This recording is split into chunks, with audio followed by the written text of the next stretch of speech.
Welcome to my channel friends, thanks for joining. Friends, आज की video में आप गालब का मैट्रिक्स का एडजॉइंट और ज़रबी माकूस, जिसको मल्टीप्लिकेटिव इनवर्स भी कहा जाता है, इसका तरीका, इन दोनों का तरीका या फार्मूला या इसको कैसे हल किया जाता है मुख्तलिफ एग्जाम्पल के साथ जो वो सीख पाएंगे। फ्रेंड्स, वीडियो को स्टार्ट करने से पहले रिक्वेस्ट करना चाहूंगी, प्लीज चैनल को सब्सक्राइब जरूर कीजिएगा। इसके लिए सब्सक्राइब बटन पर क्लिक कीजिएगा, साथ बेल के आइकन पे भी जरूर क्लिक कीजिएगा। इस पर क्लिक करने से आपको हमारी आने वाली वीडियो की अपडेट मिल सकेंगी और आप हमारी वीडियो जो है सबसे पहले देख पाएंगे। तो टॉपिक की तरफ आते हैं फ्रेंड्स के कालब का एडजॉइंट आपने कैसे मालूम करना है। एडजॉइंट जो है वो अगर डेफिनेशन के हिसाब से देखा जाए तो कालब ए के एडजॉइंट को जो है वो आप ए डी जी से जो है वो जाहिर करते हैं। ठीक है, एग्जाम्पल के तौर पर यहाँ पे ए जो है वो आपके पास ए बी सी डी है, लेकिन सवालों में जाहिर बात है आपके पास 2 4 5 6 कुछ भी नंबर्स होंगे, यानी ए बी सी की जगह कुछ नंबर्स होंगे और इनको अलामती तौर पर कैसे जाहिर किया जाता है, ए डी जी से जो है वो जे से जो है वो जाहिर किया जाता है। अब इसमें क्या किया जाता है, मेथड क्या है, तकनीक क्या है। वितरी कालब या जिसको डायगोनल भी कहा जाता है या फिर इसको आम जुबान में आमने सामने वाले जो अरकान होते हैं, इन दोनों की जगह चेंज हो जाती है। एडजॉइंट ऑफ ए क्या होगा, इन दोनों की जगह, यानी ए की जगह डी और डी की जगह ए आ जाता है, यानी इन दोनों की जगह तब्दील और इन आमने सामने वाली की वैल्यूज, इनकी अलामत तब्दील। तो जिनके साथ अलामत नहीं लिखी जाती वो जमा की होती हैं, तो इसका मतलब ये माइनस बी और ये माइनस सी हो जाएगा। ठीक है, बाद दफा अलामतें जब वो पहले से लिखी जाती हैं, यानी अगर माइनस यहाँ से हुआ, फर्ज करें यहाँ पे माइनस हुआ तो ये क्या हो जाएगी, प्लस हो जाएगी। ये नहीं सवाल पे डिपेंड करता है, लेकिन यहाँ पे एग्जाम्पल के हिसाब से हम चल रहे हैं, तो यहाँ पे क्योंकि दोनों पॉजिटिव है तो इसका मतलब आंसर में ये दोनों माइनस की हो जाती है। तो यानी वितरी अरकान में जो है वो जगह तब्दील की जाती है डेफिनेशन के हिसाब से, और जो दूसरे अरकान है इन दोनों की अलामत जो है वो बदल दी जाती है। तो इसको आप जो है वो आम एग्जाम्पल के हिसाब से अगर देखते हैं, यानी नंबर्स के साथ, तो फर्ज करें बी कोई कालब है, इसके अरकान में 6 है, 3 है, 7 है, 5 है। तो जब इसको एडजॉइंट लिया जाता है, पहले तो इसको लिखना पड़ता है कि एडजॉइंट है और बराबर ब्रैकेट्स लगाएं इन दोनों की जगह, यानी 6 की जगह 7 और ये इसकी जगह, और ये दोनों क्योंकि जमा किए हैं तो ये दोनों क्या हो जाएंगी, माइनस की हो जाएंगी, जो कि आपका एडजॉइंट कहलाता है।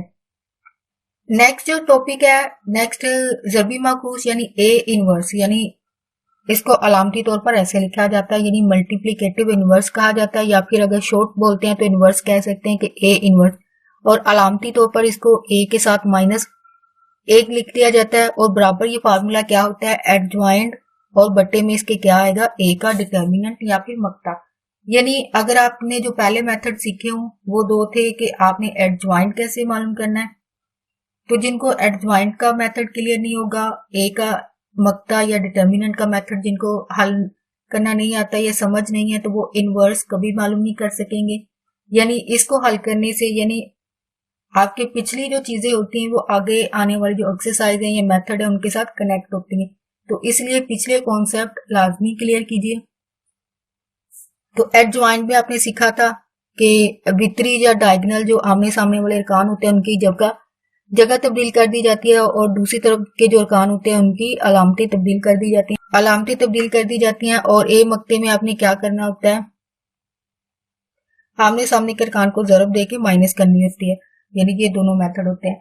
तो अगर डेफिनेशन के हिसाब से देखा जाए तो अगर किसी कालब का मक्ता जो है वो 0 हो, ठीक है, ये जो आपका मक्ता है ये अगर 0 है या फिर नादर कालब है, तो ऐसी सूरत में आप इनवर्स जो है वो कभी नहीं ले सकते हैं। ठीक है, वजह इसका 0 होना जो है वो इसका हल जो है वो नहीं हो सकता। ये आपकी एक्सरसाइजेज में भी लिखा जाएगा, यही चीज जो आपको भी डेफिनेशन में बताई गई है कि जिसका मक्ता जो है वो 0 के बराबर आ जाएगा, यानी डिटर्मिनेंट जो है वो 0 के बराबर होगा, उसका हम ज़रबी माकूस जो है वो मालूम नहीं कर सकते हैं।